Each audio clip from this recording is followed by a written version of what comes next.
Michigan Out of Doors Magazine's OD is brought to you by Country Smokehouse of Almont, offering the best quality and satisfaction in homemade meats, sausage, and jerky. It's a Michigan destination. Check out the website at countrysmokehousinc.com. And by Williams Gun Sight, located in Davison. Williams Gun Sight has Mid-Michigan's largest selection of used guns with over 2,000 in stock every day. Check out the website to view inventory and prices. And by the 66th Annual Ultimate Sports Show in Grand Rapids. Book the trip of a lifetime at the Outfitters Expo, shop for a new boat, or watch seminars at the Indoor Lake Ultimate, March 17th through 20th at the DeVos Place.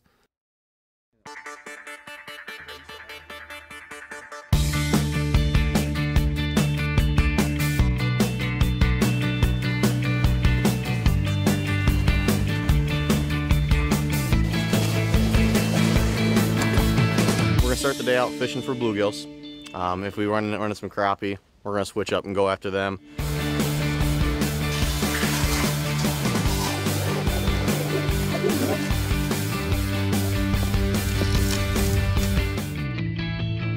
With your tungsten jigs, the Fiskas in particular, the eye is actually turned that way instead of like on the standard jig head where it's paralleling the hook. When you do this, that bait will actually sit on a 45 almost, and when you jig it when it's on a loop, it actually will kick. And that way, even if you're barely moving a rod, that bait is still kind of kicking nice and slowly. And what that imitates is a lot of the insects and the aquatic worms that are down at the bottom of the lake that these bluegill feed on pretty heavily in the wintertime. So we're just trying to imitate that. When you're rigging spikes, there's an end that fishermen call the head. They actually have two eyes. It looks like eyes. That's actually where they breathe out of. That's the end you want to actually rig the spike into it. And if you roll the spike in your fingers a little bit, they'll plump up. And then as you squeeze them lightly, they'll make a little knob that'll stick out. That's actually the toughest part of the spike. You want to put your hook right through that section there.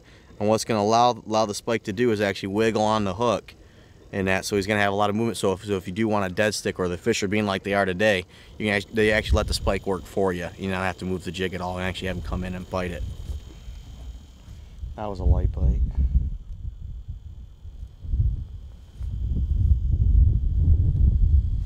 There we go. That's a little guy. Oh, maybe not. Suddenly came to life. Not bad. Nice little bluegill. It's a 3mm chartreuse spot Visca hand paint in the epoxy, or it's epoxy, not hand paint. I'm fishing with a St. Croix Legend ice rod. This is the one was designed by a guy from Poland. The spring bobber is set up so you can adjust it to your different lure weights, so you can really fine tune your strike indicator. So when the fish are biting super light, you can see just the finest tick versus some of the other basic spring bobbers, a wire or the Bic lighter spring. It's just a little much more sensitive system. What I'm doing with my hand, it's important to know also how I'm holding the reel. I'm basically holding the rod like a pencil, and what that allows me to do is rest the weight of the reel inside the hand, and I can actually take my finger and tap it on the rod, and it'll actually make the jig kind of bounce and rock. And you can actually change the intensity of it and actually use your other hand and actually basically what I call dancing on the rod, and take all four of your other fingers and actually do this, and it makes a nice quick rhythm with the jig as well. Or you can also, do the classic up and down motion with it. So this allows you to change up your jigging motion. So if you're watching the fish come up to the jig, you can kind of play with it and see which motion they like. And also this way you know exactly what motion brought them in and what motion made them strike. And you can change it up, all of this. If you're just holding the rod normally, you can't do these things because you can really only do that. I mean, you can do this, but that rod's moving a bunch, and the bait kind of hesitates with its movement. It's not a nice, consistent movement. So when you're holding it like this and you're popping it, you get a nice rhythmic motion on it, which is natural. This is a little. Another perch. Yep. Beautiful spawning colors already on these guys. Another gill? Yeah, not anything too sweet. Nice. Still fish. Yeah. But they're going back in the water. Cool.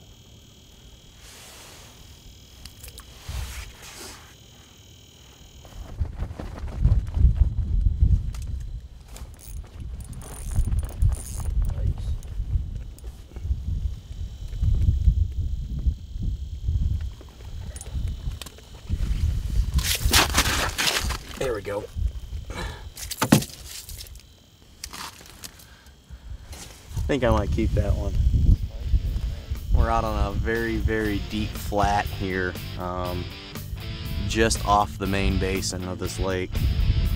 We tried the other areas and just weren't producing anything other than some small gills and perch. Moved out here. This is the second fish we hit, and it gets to go into the bucket here if I can get it unhooked.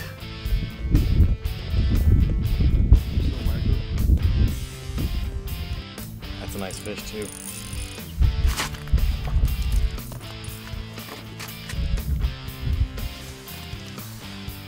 That there, folks, is a red ear.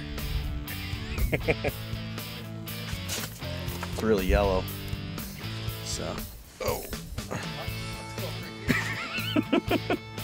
I'm in the spot inside the spot, it looks like, because he's not getting any. He's 5 feet away.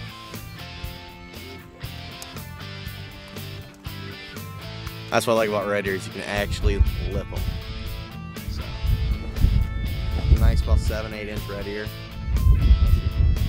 Nice and fat. He'll make good for dinner. Feels like a nice one here. Oops.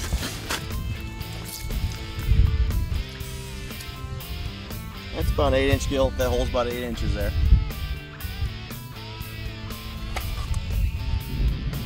There we go.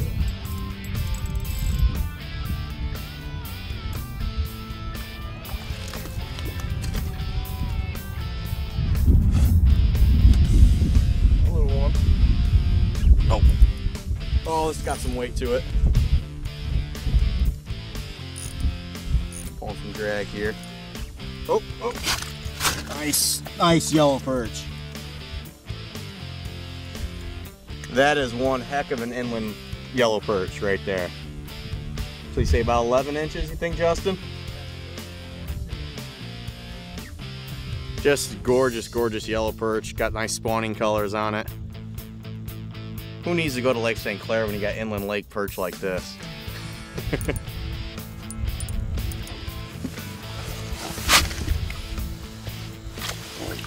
Another nice fish.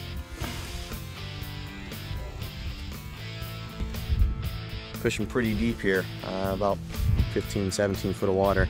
Noticing a trend from all the lakes we've been going to today. Everything's about the same depth, so.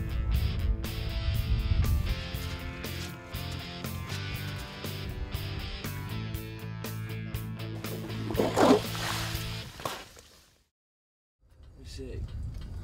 Where we go grab the other one? It's up to you.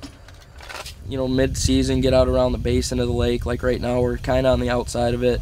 This lake really doesn't get more than about 17 to 18 foot, and we're kind of on the outside of it right now. And we did good earlier in the season out here, but lately it's been kind of iffy. They've been kind of hard to pull. We have been getting some nice ones, but a lot of people, you know, they just go out and pop a squat and fish one spot all day. Pretty much we just come out here and just, you know, move around a bit, try and figure out what they want, pattern them a little better.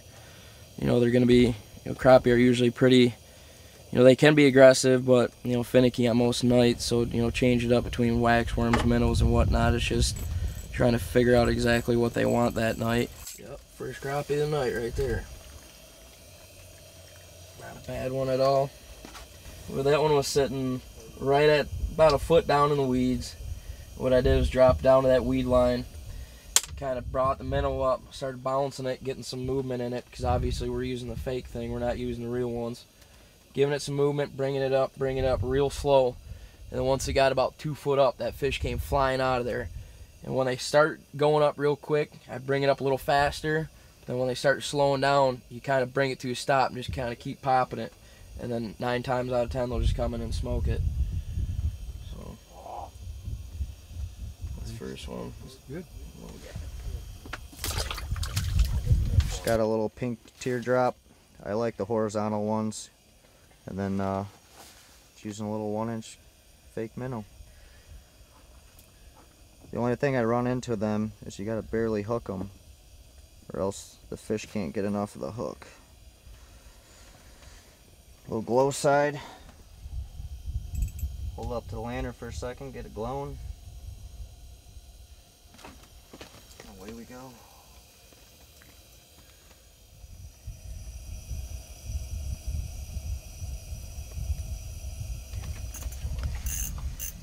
feels good. Oh, yeah. Feels real good.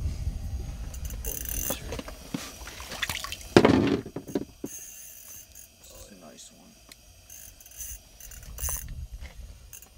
Ho, ho, ho, ho. Oh! Oh! Yeah. That's a dandy.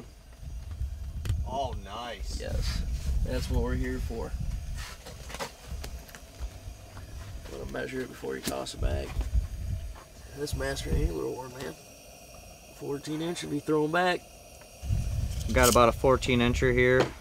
We like to practice the catch and release on these bigger fish a little bit. Let some of the big ones go. Try and keep them going. There's bigger ones out here.